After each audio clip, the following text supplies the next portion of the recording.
On this edition of Maury County Now, Muletown baseball steps up to the plate for its 2015 season. Tennessee Home Garden and Design goes to the grill. Historic Maury County hunts hidden history.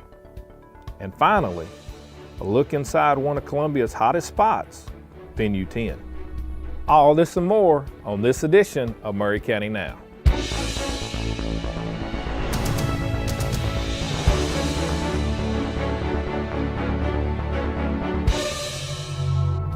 Hello and welcome to Maury County Now, Columbia and Maury County's news show covering the events, ideas, groups and happenings in and around Maury County.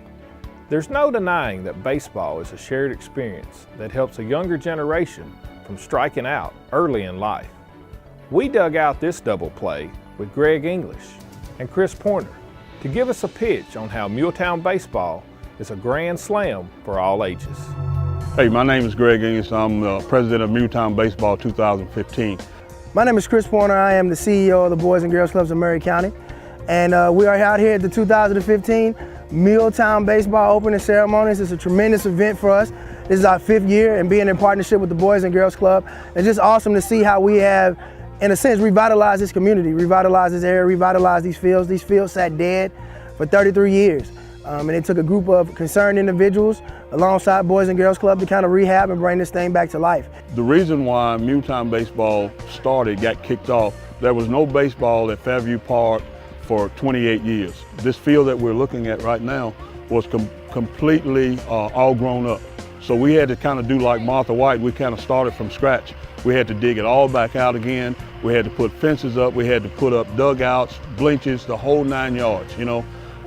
And so we done that 5 years ago, and we started out, we had a total of about 90 kids for the first year. On the second year, we moved up to about 115 kids. The third year, we actually jumped up to 189 kids. This year, we're up to 256 kids in our program, 21 teams. As a collective group and a collective body who are all working collectively together, we're out here just making a difference in the lives of young people. We're extremely thankful to the city of Columbia who is making this thing happen. Of course, you heard the very amazing comments from Mayor Dean Dickey, Vice Mayor Dr. Krista Martin, Third Ward City Council Person Tony Green, and of course our city manager Tony Master, who was present here, and Brian Borden, who works with the city Parks and Rec, who wasn't able to be here. But it's collectively, as a community, we've been able to work together to transform this community. This year, we've also added the Bambino League. The Bambino League is a group of kids who have some slight disabilities. We've added them to our league, and what I like about and what God gave us the direction to include them in our league is that we need to show the kids that have been in our program the last 5 years what a blessing it is to be able to run and jump, because they have to see other kids who have to work a little harder to run, a little harder to play the sports. So we're kind of looking at trying to set the environment as an attitude of gratitude. It's just wonderful, and to see these many people in the park today and week in and week out just does our heart good, because this park, nothing, it was like just riding through the park, you know. So now we got another opportunity to just have a wonderful time with these kids playing ball. You can find out more information by contacting the Boys and Girls Club downtown at 931-490-9401. We can tell you all you need to know about the Muletown Baseball, RBI baseball program, or you can see one of the Muletown Baseball board members. And our contact information is all over. You can reach out to us, and we can give you more about the league and about the program. And we're looking to do even greater things next year. And we just ask that you pray for us and pray with us as we expound on making a true difference and an impact in this community.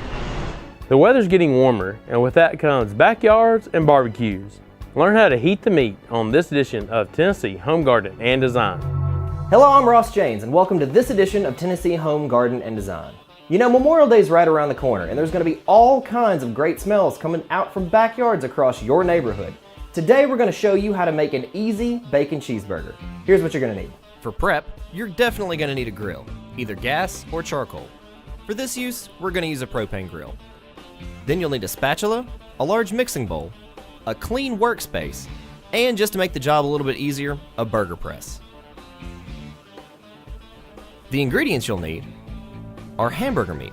We chose 80/20 ground chuck, real bacon bits or pieces, hamburger buns, the cheese of your choice, and, if you feel so inclined, barbecue sauce and other dry seasonings. First, preheat your grill to at least 400 degrees. If using charcoal, make sure that you've got a good even burn and there's no flare-ups. Next, put the hamburger meat in the mixing bowl. Mix in the bacon pieces and any other dry seasonings you want.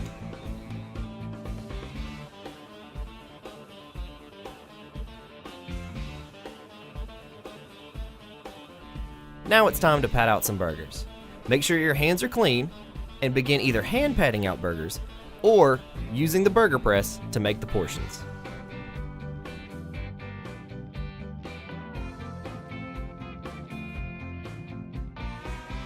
After that, your grill should be heated up enough to start cooking. Place them on the grill and wait about 8 minutes or so.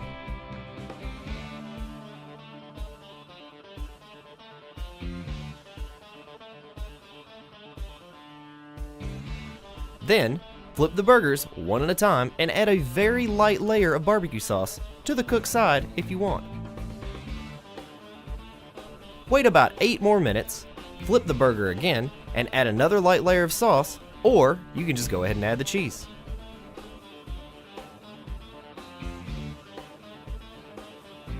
Wait just a couple more minutes and then pull the burgers off the grill. If you're feeling real adventurous, you can toast the hamburger buns either on the grill or in the toaster using the bagel setting. Most people make the mistake of flipping the burger one too many times or even pressing the spatula down on it, making the burger lose a lot of its moisture, making it less juicy. Thanks for watching this edition of Tennessee Home Garden Design. We'll see you next time. We'll be back with more Maury County Now after this.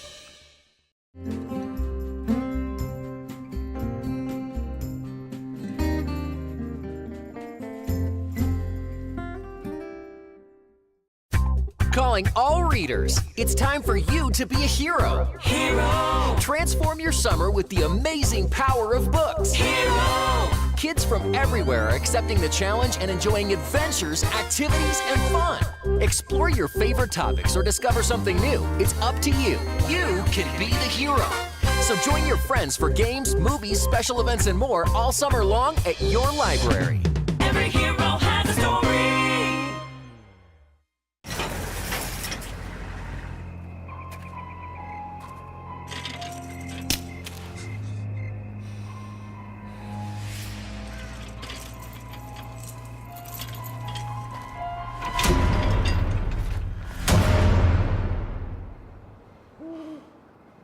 If you don't fix them, sparks from dragging tow chains could cause a wildfire, and that could be scary.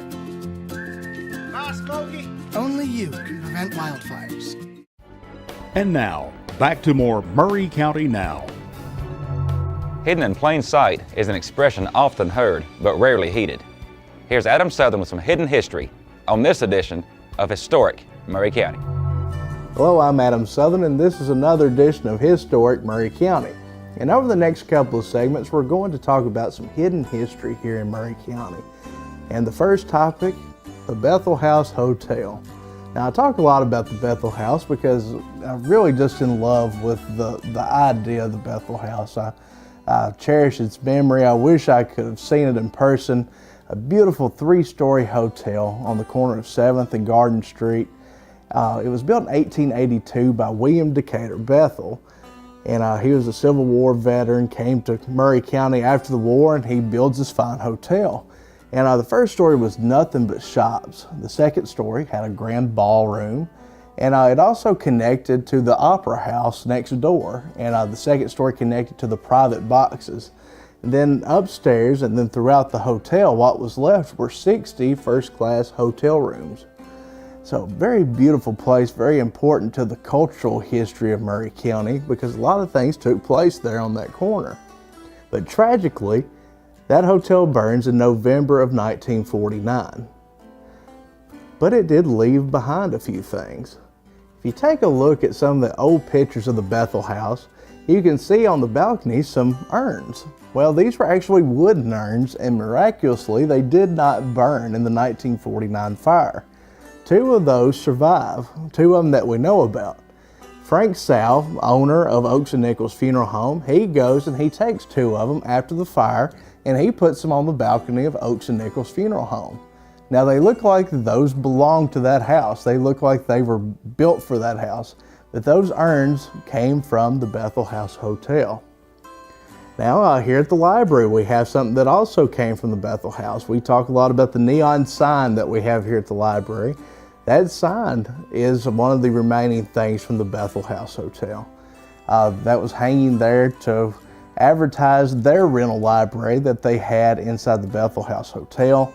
When that fire destroys the hotel in '49, they take the sign, repaint it to say Maury County Library, and today it's hanging in our library. Bricks don't burn, and the Bethel House is made of brick. At least one house that I know of anyway was built with bricks from the Bethel House Hotel, and that house is in Riverside. And if you want to find more hidden history from the Bethel House, look no further than the actual site of the Bethel House, where First Tennessee Bank is located in downtown Columbia. There in the basement of that bank are some of the original foundation stones of the Bethel House Hotel, also a stairwell that goes to nowhere. And they also have the original hotel safe that is in the basement of the bank. So if you're lucky enough, you might get to see some of that hidden history. Now be sure to join me next time as we discuss more of the hidden history of Maury County right here on Historic Maury County. And don't forget to come see me at the library. With the reinvigoration of the square, Columbia's nightlife scene is beginning to take off, and VenueTenn is at the center of it all. Here's co-owners Emily Terrell and Cody Sumter about the business, the music, and how VenueTenn is one of the places to be. I'm Emily Terrell, and this is VenueTenn Lounge and Grill.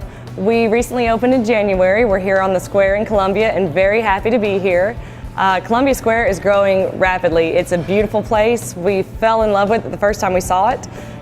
So we do lunch, dinner. We open at 11 every day. We have a great live music scene. We have a pretty diverse menu. Anything from your regular chicken salad, Caesar salad, to California wrap, to some wonderful, wonderful barbecue ribs with a specialty house recipe. We make everything in-house, from our mac and cheese bites to our French fries. We have a great event space upstairs.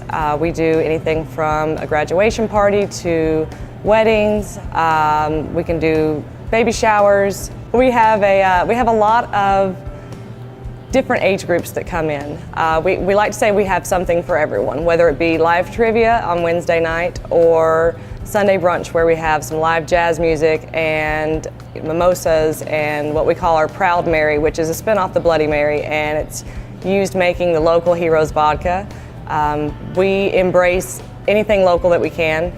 Local produce, local spirits, local draft beer and bottle beer. Hi, I'm Cody Sumter. I'm a co-owner of VenueTenn in Columbia and Spring Hill.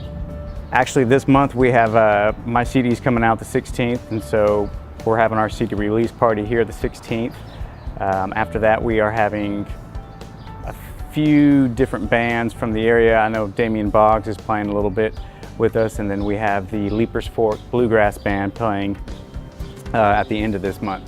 We'd love to have people come out. Friday, Saturday, we have live music all the time, downstairs 7 to 9, and then upstairs from 9 to midnight. We'd love to have anybody local or non-local. www.VenueTenn.com.